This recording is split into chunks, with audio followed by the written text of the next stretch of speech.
बार कपिलवस्तु के राजकुमार सिद्धार्थ बुद्धत्व प्राप्त करने का प्रयास कर रहे थे। धीरे धीरे उनकी हिम्मत खत्म होने लगी। प्रयास करते करते एक समय ऐसा आया जब सिद्धार्थ को ऐसा लगने लगा कि सत्य और ज्ञान प्राप्त करने के लिए उनका अपना घर छोड़ना व्यर्थ हो गया।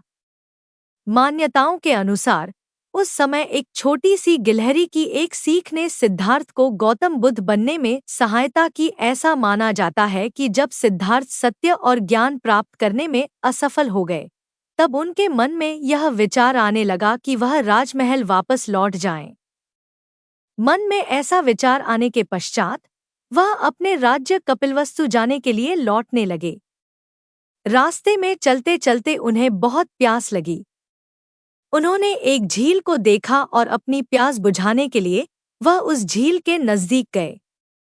झील के निकट जाकर के उन्होंने वहां पर एक गिलहरी को देखा। छोटी सी गिलहरी पानी पीने के लिए बार बार झील में जाती और अपनी पूंछ को उसमें डुबोकर वापस रेत पर झटक देती। यह देखकर सिद्धार्थ के मन में यह सवाल उत्पन्न हुआ कि यह नन्ही सी गिलहरी क्या कर रही है। उन्हें ऐसा लगा कि शायद वह गिलहरी झील को सुखाने की कोशिश कर रही है, पर इस तरह गिलहरी का प्रयास कभी भी सफल नहीं हो पाएगा।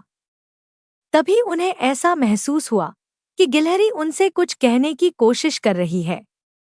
सिद्धार्थ को ऐसा लगा जैसे गिलहरी उनसे कह रही है कि यदि कोई व्यक्ति अपने मन में किसी कार्य को करने की ठान ले और उस पर अटल रहे तो वह कार्य सफल हो जाता है।